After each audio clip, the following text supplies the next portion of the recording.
हाँ, good morning सभी को। ठीक है, आज हमें motion in a plane chapter में नया टॉपिक पढ़ाना है। क्या? Projectile motion. ठीक है, आज हम देखते हैं प्रोजेक्टाइल मोशन क्या होगा। हमने position vector, displacement vector, velocity vector and acceleration vector ये सब पढ़े थे। ठीक है ना। प्रोजेक्टाइल मोशन में होता क्या है, अगर हम किसी बॉडी को एक्स वाई प्लेन में हॉरिजेंटल से कोई एंगल बनाते हुए फेंके इस तरीके से, तो उसका पाथ कैसा होता है? This motion is called projectile motion. हमने किसी बॉडी को ओरिजिन से यहाँ से, ठीक है, किसी वेलोसिटी से फेंका, suppose v not, this is initial velocity. Now this velocity is not only in along X axis, not only in along Y axis, बस इन एक्स वाई प्लेन। तो हमको वही पूरा यहाँ पर मैकेनिज्म करना है जो अभी तक हम करते आए हैं कि वेलोसिटी के दो कंपोनेंट हैं यहाँ पर, along one component along X axis and other is along Y axis. Suppose करो ये वेलोसिटी एक्स एक्सिस से कितना एंगल बना रहा है? Theta, right. इसका पाथ कैसा होगा? ये such motion is called projectile motion. अब हमको यहाँ पर कुछ मेन पॉइंट है याद रखना। मेन पॉइंट यहाँ पर ये है कि जब बॉडी प्रोजेक्टाइल मोशन में मूव करेगी, मोशन इन ए प्लेन, तो इसके दो कंपोनेंट होंगे। एक वेलोसिटी का हॉरिजेंटल कंपोनेंट, जैसे initial horizontal velocity v not है तो इसका इनिशियल हॉरिजेंटल कंपोनेंट क्या होगा? v not x। एक वर्टिकल कंपोनेंट क्या होगा इसका? इनिशियल वेलोसिटी का v not y। After time t, o से लेकर के बॉडी ये पॉइंट पर पहुंचा, ठीक, इसका final velocity in a plane becomes v। ठीक, यहां पर भी इसके दो कंपोनेंट होंगे, हॉरिजेंटल कंपोनेंट और final velocity this after time t is Vx, और वर्टिकल कंपोनेंट यहां पर हम क्या ले लें इसकी वेलोसिटी का? Vy। तो राइट, यहां पर थ्योरी ये है, जब बॉडी ए पॉइंट पर पहुंचा तो ध्यान रखना इसके ऐसे मोशन को हम टू सेपरेट मोशंस में डिवाइड कर देते हैं। One motion along X axis and other is along Y axis.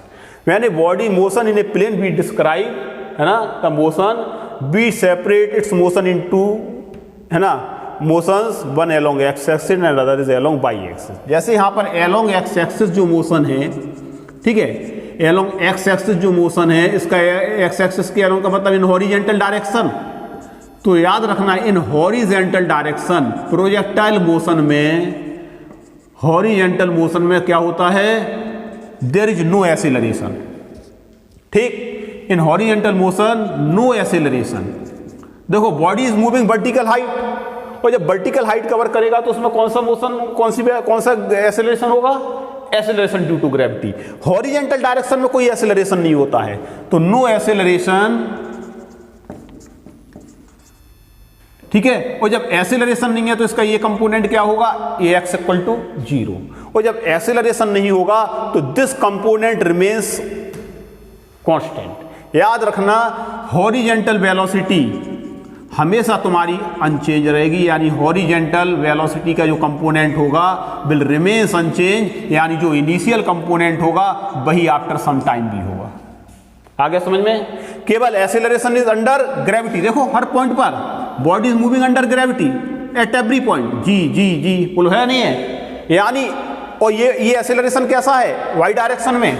Vertical motion या वाई डायरेक्शन में, यहां पर जिसको हम वर्टिकल मोशन बोल रहे हैं, यहां पर एक्सेलरेशन इज यूनिफॉर्म, है ना।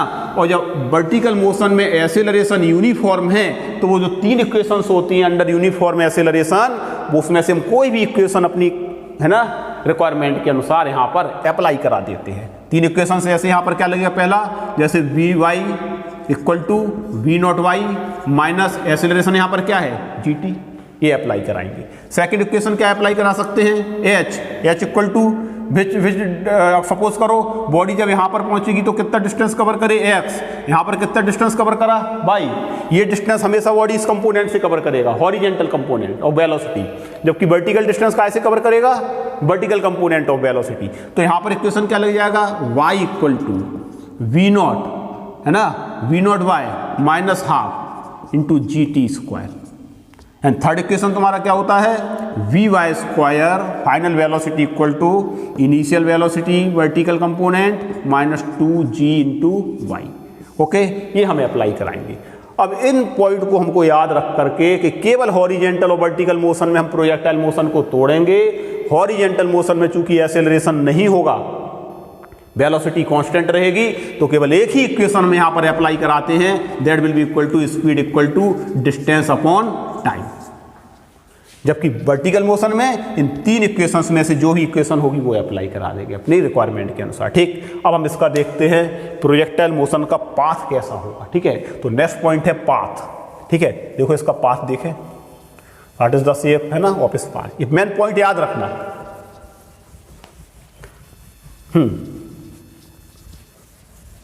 देखते हैं इसका व्हाट इज द शेप है ना ऑफ इस पाथ। एक डायग्राम हम यहां पर बनाते हैं। सपोज करो बॉडी इज मूविंग, ठीक, in projectile motion like this तरीके से। ठीक, इसका हॉरिजेंटल इनिशियल वेलोसिटी का कंपोनेंट कितना ले लें, वी नॉट। ठीक, हॉरिजेंटल कंपोनेंट क्या होगा, V not X. Vertical component क्या होगा, V not Y. Right, theta make an angle, this velocity makes an angle, कितना ले लें इसका angle, theta. After time T body reaches at point A. ठीक है, और जब ए पर बॉडी पहुंची तो इसका फाइनल वेलोसिटी सपोज करो v, कितना हॉरिजेंटल डिस्टेंस कवर किया इसने x, और वर्टिकल डिस्टेंस कितना कवर किया y।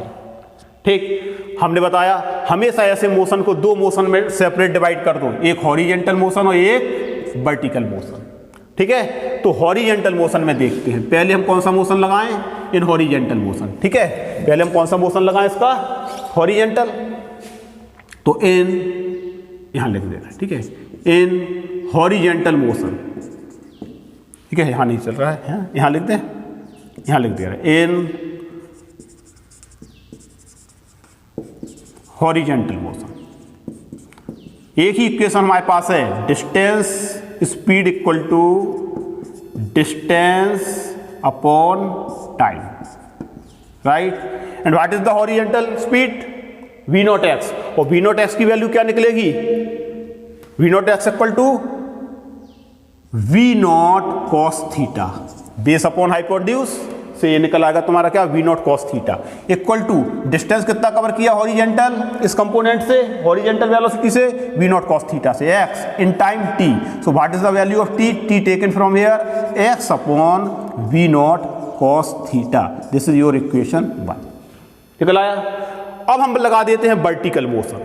ठीक है, अब देखो जरा यहां पर, जब वर्टिकल मोशन लगाओगे तो now separate in vertical motion. ठीक, इन वर्टिकल मोशन,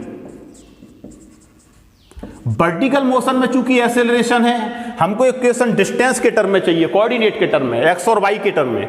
तो वर्टिकल मोशन में y इक्वल टू सेकेंड था, इसके आगे देखो ना, प्रोजेक्टाइल मोशन में, हॉरिजेंटल मोशन में आ गया था। ठीक है, अब वर्टिकल मोशन में हम एक इक्वेशन ऑफ मोशन अप्लाई कराते हैं, y equal to v naught, and what is the vertical component of velocity, v not sine theta.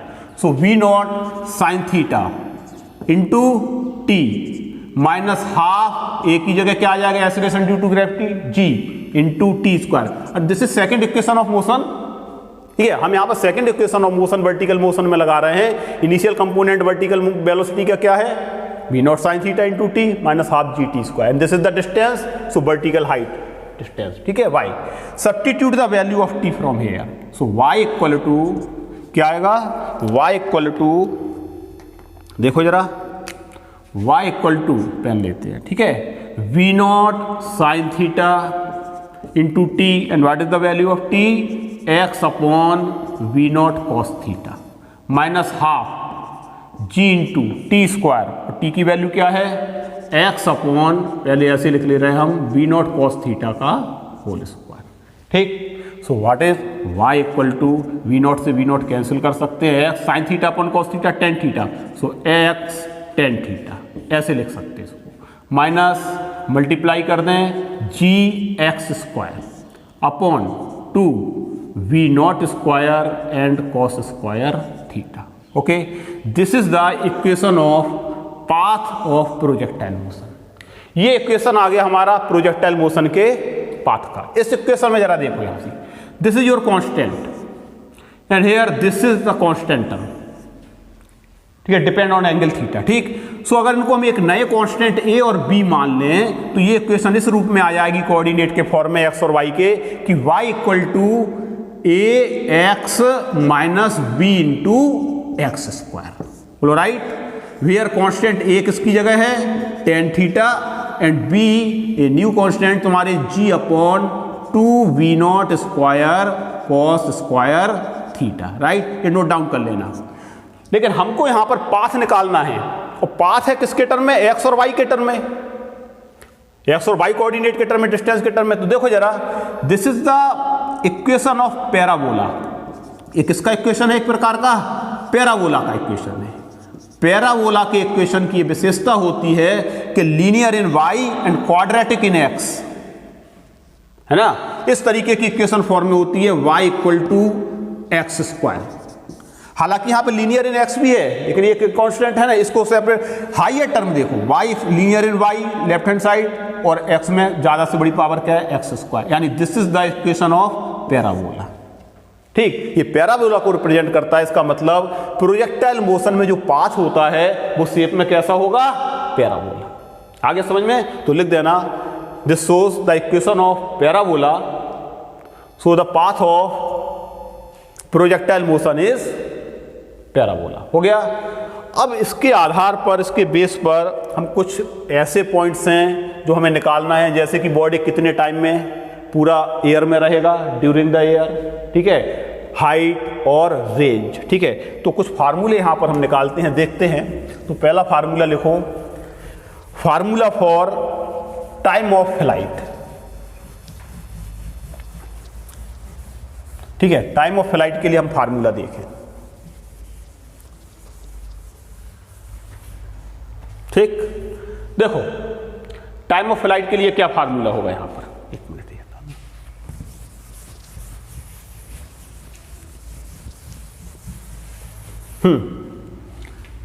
Number 1, projectile motion में time of flight, time of flight क्या कहलाता है, ठीक है। देखें, फिगर बनाते हैं, एक्स एक्सिस, ये क्या है यहां पर, वाई एक्सिस। बॉडी यहां से जाएगा, यहां से यहां पर गिरा, ठीक।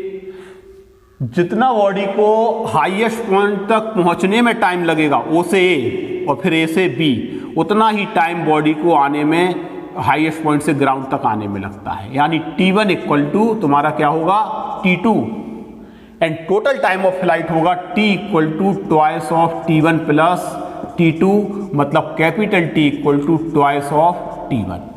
ओके, ये होता है तुम्हारा टाइम ऑफ फ्लाइट, पूरा O से लेकर के B तक का। जितने time body during the air रहेगा, ग्राउंड को टच करने के पहले, that is called time of flight. और टाइम ऑफ फ्लाइट में ग्राउंड से हाईएस्ट पॉइंट तक पहुंचने में और हाईएस्ट से ग्राउंड तक आने में जो टाइम होंगे, दे आर इक्वल। अब हम कोई भी एक टाइम निकाल लें इसका, ग्राउंड से हाईएस्ट पॉइंट तक पहुंचने में, ये v0 final velocity, horizontal component क्या होगा, v0x initial, this is your v0y। अब यहां पर बहुत इंपॉर्टेंट पॉइंट है ध्यान देने का, जब बॉडी हाईएस्ट पॉइंट पर पहुंचेगी तो इसमें केवल हॉरिजेंटल कंपोनेंट ऑफ वेलोसिटी ही रहेगा vx, और वो vx किसके इक्वल होगा, v0x। थोड़ी देर और पहले हमने बताया था कि हॉरिजेंटल कंपोनेंट रिमेन्स कांस्टेंट, हर पॉइंट पर ये ही रहेगा, v0x। तो final horizontal component of velocity क्या होगा, v0x ही, हाँ, but vertical component highest point पर बिकम्स 0। अरे यहां तो अंडर ग्रेविटी है ना एक्सेलरेशन, और एक्सेलरेशन की वजह से इसकी वेलोसिटी का ये कंपोनेंट कंटिन्यूअसली चेंज होगा, और ये चेंज होते होते हाईएस्ट पॉइंट पर क्या हो जाएगा, 0। ठीक, तो हम कोई ऐसा इक्वेशन अप्लाई करा दो जिससे ये निकल आए हमारा टाइम, और टाइम कितना लग रहा है, टाइम कितना लग रहा है, T1। ठीक, तो देखें, इन वर्टिकल मोशन, मतलब वर्टिकल मोशन में अगर हम फर्स्ट इक्वेशन यहां पर अप्लाई करा देते हैं, इन वर्टिकल मोशन, ठीक है। सो वर्टिकल मोशन में हम ये equation, first equation of motion apply कर दें, Vy equal to v0y minus g into time taken T1। Okay, now at highest point पर वर्टिकल मोशन में what is the vertical component of velocity becomes 0।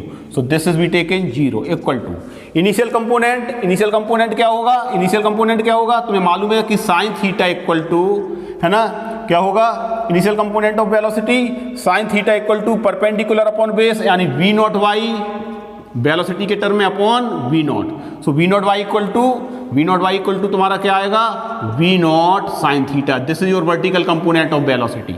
सो यहाँ पर हम ये रख दें v naught sine theta minus g into what is the time taken T1, ठीक। So T1 equal to g T1 equal to v not sine theta. So T1 equal to v not sine theta upon g. This is the formula for time, ठीक है। And this is the time taken from ground point of reference to the highest point. And total time of flight is, जितना highest point तक जाने मिलेगा उतना ही हम पहले ही explain कर चुके, ग्राउंड तक आने मिलेगा। So time of flight means total time during the air capital T equal to twice of T1। So substitute the value of T1. So T equal to 2 V naught sin theta divided by Z. This is your time of flight. ठीक है, इसको note कर लो। ये हमारा time of flight के लिए relation निकल आया। एंड वेरी इंपॉर्टेंट है ना, ये सभी फार्मूले बहुत इंपॉर्टेंट और महत्वपूर्ण है, ठीक है। सेकंड होता है फार्मूला फॉर मैक्सिमम हाइट। देखें जरा, अब मैक्सिमम हाइट के लिए हम फार्मूला देखते हैं। देखो बहुत आसान है, ये क्या है कि इसमें बस मेन पॉइंट को याद रखना है ना। अब मैक्सिमम हाइट के लिए फार्मूला देखो, देखें दूसरा हाइट, ठीक है, शॉर्ट में लिख देते हैं HIGHT हाइट। दिखाई दे रहा हाइट। देखो जब बॉडी O पॉइंट से A तक पहुंचे तो सपोज करो कि उसने हाइट कितना कवर किया, H। कितनी हाइट कवर्ड है, H के इक्वल, ठीक। ऐसा फार्मूला लगाओ, वर्टिकल हाइट कवर कर रहा है वर्टिकल वेलोसिटी से, तो हॉरिजॉन्टल तुम्हें लेने की जरूरत ही नहीं है। यहां पर इन वर्टिकल मोशन, हम केवल वर्टिकल मोशन में वो इक्वेशन अप्लाई करा दो जिसमें हाइट आ रहा हो। और हाइट किसमें आता है, थर्ड इक्वेशन ऑफ मोशन हमारे पास है v square equal to v y square equal to v not y square minus 2a की जगह g और डिस्टेंस s की जगह हाइट h। कहां से कहां तक, ये फ्रॉम O टू A। अरे थर्ड इक्वेशन ऑफ मोशन होती है फाइनल वेलोसिटी का कंपोनेंट हाईएस्ट पॉइंट पर क्या हो गया, ए पर 0, initial component v not y sine theta, ये निकल आया, ठीक है। सब्स्टिट्यूट कर दो इस इक्वेशन को, this velocity becomes 0 equal to initial velocity v not sine theta whole square minus 2g into h. और जब हम h के लिए सॉल्व करेंगे तो 2gh equal to v not square and sine square theta. So h equal to v not square sine square theta and divided by 2g। This is your relation height के लिए। यानी height को find out करने के लिए, है ना, height को फाइंड आउट करने के लिए हम वर्टिकल मोशन में थर्ड इक्वेशन ऑफ मोशन को अप्लाई करा दें। ध्यान देना, तो ये अपने आप फार्मूला निकल आएगा, ठीक है। आ रहा समझ में, ये तुम्हारा फाइनल वेलोसिटी है, ये इनिशियल वेलोसिटी है का कंपोनेंट है वर्टिकल। थर्ड फार्मूला होता है रेंज। रेंज का मतलब है, देखो डायग्राम में जरा, रेंज का मतलब है कि जब बॉडी पॉइंट ऑफ रेफरेंस, जिस पॉइंट से हमने बॉडी को छोड़ा, ग्राउंड पर जाकर के जिस पॉइंट पर टच करे वो हॉरिजेंटल डिस्टेंस जो होती है डेट इज कॉल्ड रेंज। इस डायग्राम में ये जो ओबी डिस्टेंस है ये कहलाएगा तुम्हारा रेंज। और रेंज, ये डिस्टेंस जो हॉरिजेंटल है, बॉडी किस कंपोनेंट से कवर करेगा, constant component of velocity, horizontal component of velocity v not x. और यहां से यहां तक के जाने का टाइम कितना लगा था, T1 प्लस T2। और T1 प्लस T2 का मतलब टाइम ऑफ फ्लाइट। मतलब हम हॉरिजेंटल, अगर हमको रेंज निकालना है तो लिखो थर्ड पॉइंट हॉरिजेंटल रेंज, ठीक है। देखो हॉरिजेंटल रेंज,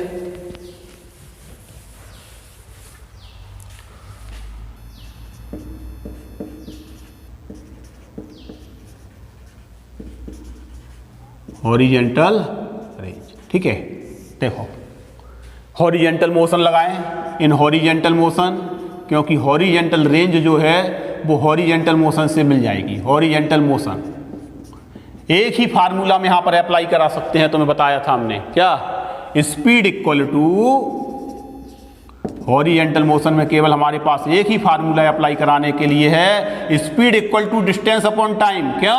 क्योंकि there is no acceleration in this direction, और ये हॉरिजेंटल स्पीड होगी जो कि कैसी है, कांस्टेंट है।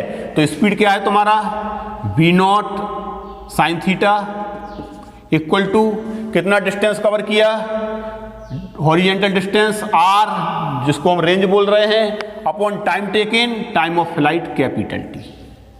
ठीक है, so range r equal to v not sine theta multiplied by time of flight, और टाइम ऑफ फ्लाइट अभी हम थोड़ी देर पहले निकाले हैं फार्मूला, कितना था, 2v naught sine theta divided by जी।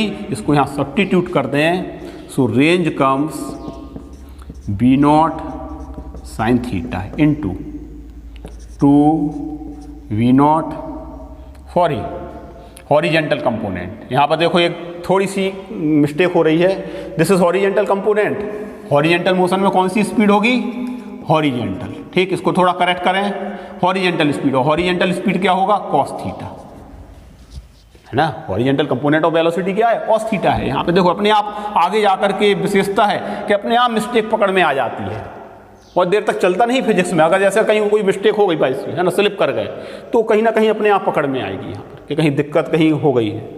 ठीक है, हाँ, so this is your horizontal component of velocity. ठीक है, v naught cos theta into 2v naught sine theta divided by g, this is the time of flight value. Multiply करें, so r equal to, देखो v not square and this is your 2 sine theta cos theta and divided by g. ये तो एक ये formula है तुम्हारा, इसको कर लें हम रेंज का।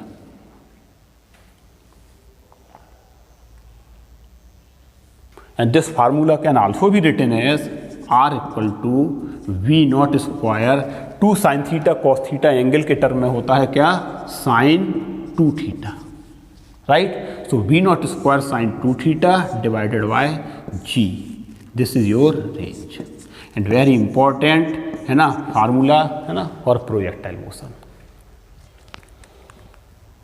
इस प्रकार हमने प्रोजेक्टाइल मोशन में पहले हमने इसका पाथ प्रूफ किया, पाथ कैसा होता है, पैराबोला, पैराबोला का इक्वेशन फाइंड आउट किया। ठीक है, सेकंड फिर हमने इसके लिए time of flight, maximum height and range, है ना, इन तीनों को हमने फार्मूलों को ड्राइव किया प्रोजेक्टाइल मोशन में। ठीक है, इसके कुछ कॉन्सिक्वेंसेस, स्पेशल केसेस हैं, जरा स्पेशल केसेस कुछ छोटे छोटे न्यूमेरिकल्स हैं, जरा देखो। जैसे, है ना, इसी में रेंज का ये फार्मूला निकला है, अपने पास रखना इसको जरा, ठीक है, ध्यान देना। हाँ, स्पेशल केस में पहला केस लिखो, फॉर मैक्सिमम रेंज। ठीक, देखो यहां पर हम अगर फुटबॉल में किक करते हैं तो कैसे फुटबॉल को किस एंगल पर किक करें कि वो ज़्यादा से ज़्यादा दूसरे पोस्ट में जाकर के, है ना, डिस्टेंस कवर करें। यानी मैक्सिमम रेंज निकालना है तो किस एंगल पर डिपेंड करेगा, ये एंगल है ना यहाँ पर, ये थीटा जो निकल रहा है। ठीक, तो पहला केस लिखो, for maximum range. Maximum range के लिए, आर के मैक्सिमम होने के लिए, जरा बताओ ये मैक्सिमम कब होगा, जब किसकी वैल्यू मैक्सिमम हो, साइन 2 थीटा। वेलोसिटी को चेंज हम नहीं कर रहे, तो आर मैक्सिमम तुम्हारा sine 2 theta should be maximum, और साइन की मैक्सिमम वैल्यू कितनी होती है, 90 डिग्री में 1, जानते हैं, है ना। So sine 2 theta maximum 1 and sine this is your 90 degree 1, so sine sine cancel, 2 theta angle equal यानी 90 degree, so theta equal to comes 45, this is okay, it's very important. यानी फॉर मैक्सिमम रेंज बॉल और any object should be projected at an angle of 45 degree. कितने degree पर उसको project करना चाहिए हमको, 45 degree पर प्रोजेक्ट करो हॉरिजेंटल से, तो रेंज हमको मैक्सिमम मिलेगा। आ गया समझ में। सेकंड पॉइंट देखो, ये न्यूमेरिकल्स हैं ये सब छोटे छोटे, इसके सेकंड पॉइंट देखना जरा, हटा दे इसको। हाँ, सेकंड पॉइंट वो कहता है, सेकंड पॉइंट, बॉडी को चाहे हम थीटा पर प्रोजेक्ट करें और चाहे 90 माइनस थीटा पर प्रोजेक्ट करें। जरा देखो क्या रेंज इक्वल आएगी? अगर इस पर रेंज R1 है और इस पर रेंज R2 है, क्या रेंज इक्वल आती है? देखें जरा फॉर थीटा एंगल, इसके लिए देखें R1 equal to velocity remains unchanged है ना, V0 square sine 2 theta upon g. 90 minus theta पर देखें R2 equal to V0 square sine 2 and this is your 90 minus theta upon g. ठीक है, theta की कितने पर रेंज निकाला? R2 90 minus theta, so R2 equal to V0 square sine 180 minus 2 theta upon g. और sine 180 minus theta क्या होता होगा? क्या होता है? Sine theta. तो R2 इक्वल टू तुम्हारा निकल आएगा V0 square sine 2 theta upon g. ये याद रखना, ठीक है। इसका मतलब है इक्वेशन 1 अगर इसको मान लें, ठीक है, इसे इक्वेशन 2 मान लें, तो हम देखते हैं कि ranges are equal, means R1 equal to R2।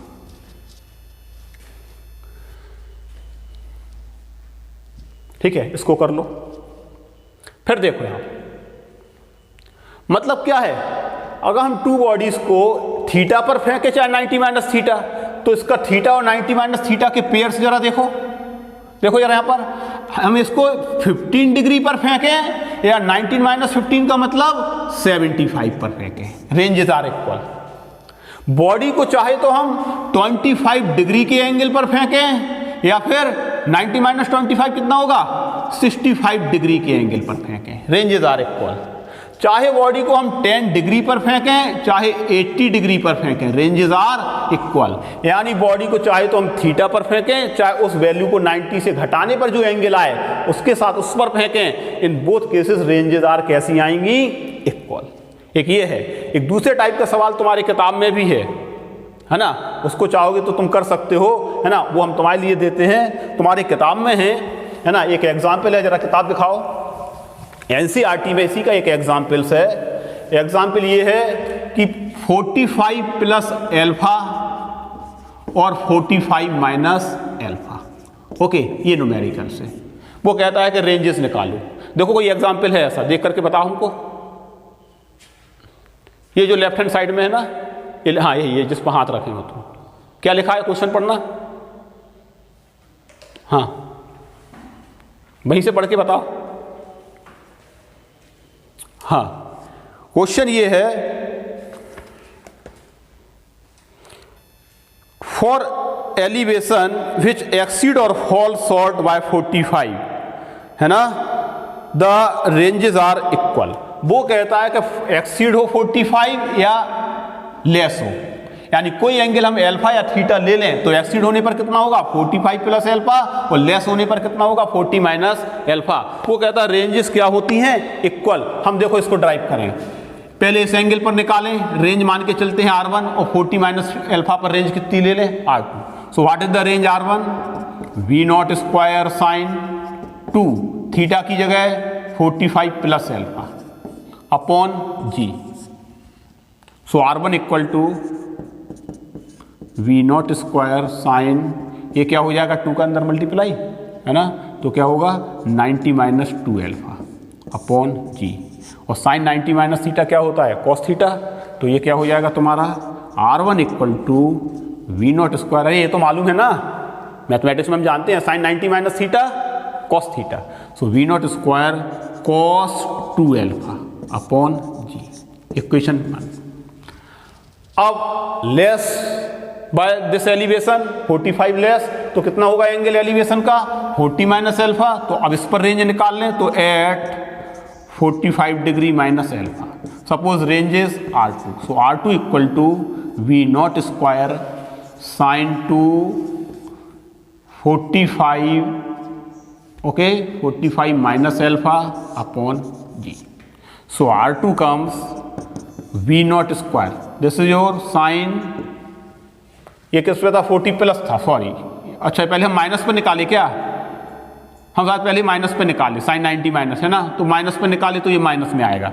अब हम निकाल रहे हैं ये तुम्हारा रेंज, फिर इसको मान ले रहे हैं हम R1 जो माइनस पर निकाले हो, ठीक। ये 45 प्लस एल्फा पर हम क्या मान लें? R2, इस पर निकालते हैं हम, तो दिस इज योर पॉजिटिव। ये क्या हो जाएगा? Sign 90 + 2 alpha upon g. ये तुम पर डिपेंड कर रहा है R1 R2 किसको लो, है ना, बस दोनों एंगल्स पर तुमको रेंज निकालना है। So R2 equal to this is V0 square sine 90 + theta cos theta again, है ना। So this is your cos 2 alpha divided by g, equation 2। क्या 1 और 2 से ये रेंजेस इक्वल आ रही हैं? बिल्कुल। इसका मतलब 1 और 2 इक्वेशन से हमने देखा कि R1 इक्वल टू R2, ठीक।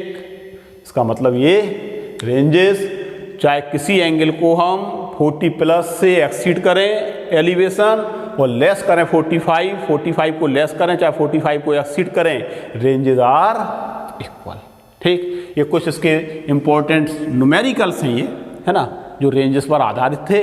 कल तुमको, है ना, तुम्हारे एनसीईआरटी में बहुत सरल एग्जाम्पल्स दिए हैं, है ना, वो तुम लगा सकते हो। कुछ इसके और अच्छे क्वेश्चन है वो हम तुमको कल करवाएंगे, ठीक है। इस प्रकार तुम्हारा ये प्रोजेक्टाइल मोशन है, इसका जो बेसिक कंसेप्ट है वो कंप्लीट होता है, ठीक है। कल तुमको इसके न्यूमेरिकल्स करवाते हैं, ठीक, ओके।